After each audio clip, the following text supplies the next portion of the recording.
So I would like to thank you all and for joining this very important public panel. I've actually had this idea of a public panel lingering since my undergraduate years, with a focus on what we can do to move classics forward in Africa. And I don't know why it has kept that long, but I think that probably it's more an appropriate time now for us to come together to talk about what we can do to move classics forward in Africa. The idea results from the new challenges many other students and academics like me have faced in the field here in Africa. So today I'm very privileged to have the support of the Society for Classical Studies through its Ancient Modern Communities initiative to bring all of you together here, both here in Africa and from all over, to brainstorm ways for a forward-moving classics. I would like to thank the speakers for agreeing to be on this panel. It was supposed to be held last year as part of the International Classics Conference in Ghana, but this was postponed due to the COVID pandemic. We are grateful for technology and for the opportunity to hold this online. The plan is to collate the various ideas that come up through this panel and develop a report, more like a situational report on what is happening in Africa. So I want to thank you all for coming, and also thanks to Nandini and Matra, especially for pushing me to this together. There were times when I didn't know whether I still wanted to go ahead with this, but thank you so much. You're all welcome. Enjoy the discussions.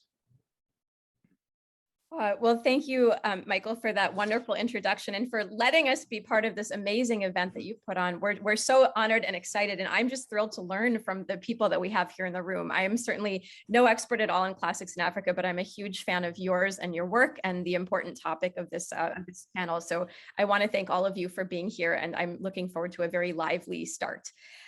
With that said, I'm going to ask some of my co-hosts to keep letting people in, and my job is to introduce people, the 9 panelists we have. But our first one, David van Schoor, who happens to be a personal friend of mine, is actually in the hospital right now with his wife expecting their first child. So I will introduce him, but I will actually read his paper myself, if that's all right. So David van Schoor was born and educated in Cape Town. He did his PhD in Greek drama at the University of Zurich, and he is now a senior lecturer in classics at Rhodes University in South Africa, where I had the honor of being a Hewlett May Fellow and spending some good time with David. So I will read. Fun news, Evie's friend who came to her party has tested positive for COVID, so she may not be coming back. Let's keep ourselves on mute, and I'm going to ask all of my co-hosts to make sure that happens, and I will just read David van Schoor's paper in his absence. It's entitled Simile Masomno, Forms of Identity and the Future of African Antiquities. When I think of Africa, rather like when I think about the ancient world, I can feel many different and even contradictory things at once. Mixed together for me as an African is a cynic's wariness about some arc of history bending toward the just, and an irrational hope for the future. But even irrational hope can feel frustrated by an underlying haunting sense of sadness about the past, a sharp grief when confronted with the struggles of ordinary African people in the present, and a kind of general free-floating foreboding for our planet and its most vulnerable. What may be the way forward for classics in Africa? Well, what's the way forward in general? Indissociable questions. Classics can sometimes seem a kind of qualified ancestor worship, and ancestral reverence is something we know about in Africa. Personally, I feel ready to let my ancestors go and turn all my thoughts to the ancestors of the future instead, to African children and their descendants, as I wish our politics would, in this continent where we never seem to be able to purge the curse of incompetence or exorcise the demons of tyranny. Often I can find myself wanting to forget recent history, to withdraw into private otium and to be done with the past. But the past, of course, is never done with us. It will not go away. Studying antiquity need not, however, be seen as the opposite of being fully engaged in the present. Just as it was for the imaginary Roman ancestor Aeneas, our experience is constantly reshaped and reconstituted by memory and imagination, and even by our projecting forward how we shall one day have been reinterpreted by our successors. just as to Aeneas and to his literary predecessor Odysseus, communicating with the dead, communing with the dead, a sense of futility and sharp anguish can overwhelm us when we try to seize and retain the meanings of things, of our place in history. Meanings and truths slip uncomprehended through our fingers. Similarly, at Homer Odyssey 11, we hear of the acute pain Odysseus feels when pathetically he tries 3 times in vain to embrace his mother's ghost. Like a shadow or a dream, she flickers away, of course. In this brief contribution, I just wanted, however much in vain, to try getting hold of one point, the question of identity. Identity is phantasmal, grasp as I may. I suspect I am doomed to watch slip from my hold what it is I'm trying to get at, and that even if I had more than 7 minutes. Arrived in Africa in Book 1, the refugee hero Aeneas, in whom we may read that ambiguously identity is destiny, but that destiny is also something realized through choices, is consuming images, scenes from his own history, and he is feeling great grief. On this African ground, weeping tears, he asks that question so resonant in Africa. What place, what part of the world is not full of the story of our struggles? In the story of Aeneas, we find an account in which ideas, images, memories, and projections are mingled with facts, acts, and experiences. Here, if human existence were a language, it would be a creole, a fusion of objective and subjective, inextricably mixed. Aeneas is shaped both by ideas, messages, and prophecies about who he is and what he must become, and by what he does and suffers that causes others to suffer. As students of the ancient past, we too are feeding our minds on insubstantial images, animum pictura pascit in ani. Looking and reading is our form of action, and in doing so, we are mediums communicating between the present, the past, and the future. What do people in Africa expect from antiquity and from us as their mediums? Do we want compensations, emotional reparations, kudos, vindications, evidence that will make sense of our disadvantages, of our incomprehensible, intolerable histories? Do we expect to win back lost honor or time, strike blows for historical justice, dike? Must classics supply images and material for identifying with, marble to recycle for monuments? In cultural identity politics, there just seems to adhere too great a risk of historical narcissism, the parochialism so common in South Africa, which I have always felt the longue durée perspective is exactly so well placed to dispel.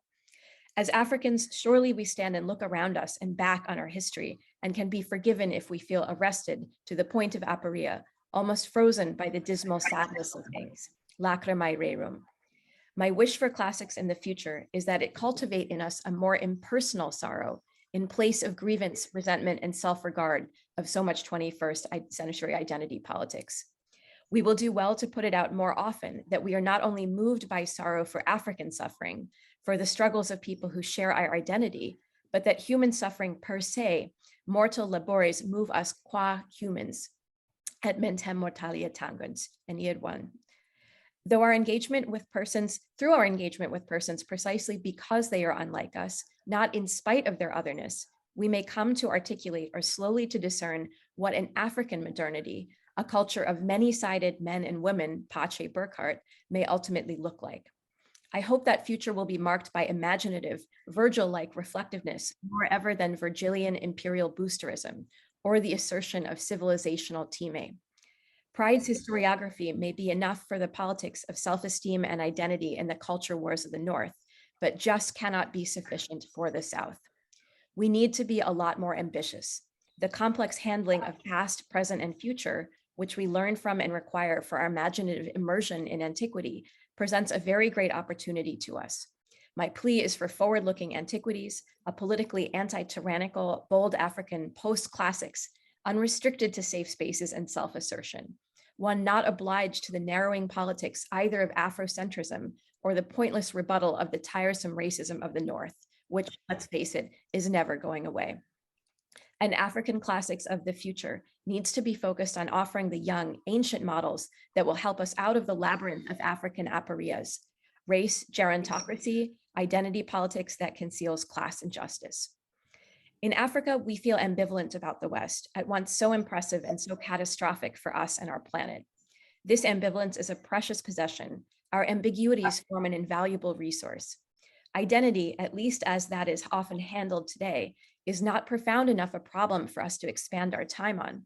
It simplifies us for the sake of arguments that have never served us well. To develop a deeper cultural politics, we may have to turn away from the obviously political of the present and the recent colonial past, and keep searching through the broken, fragmentary voices that reach up to us from the deep past. The study of antiquity is a divinatory practice, a communing. And while we will not ever grasp the dead or their meanings in any final way, they touch us and teach us how we are alive and how we are pressing forward with this human cause for the sake of future ancestors. In the end, after all, we are always already only phantoms, fugitive imagines parulevibus ventis volucrique similima somno, flitting away on the breeze, very like a dream. So that is from the wonderful and completely inimitable David van Schoor. I wish you could hear it in his own voice and hear his eloquence, but thank you, David, for that contribution when you watch this recording. Thank you all for listening.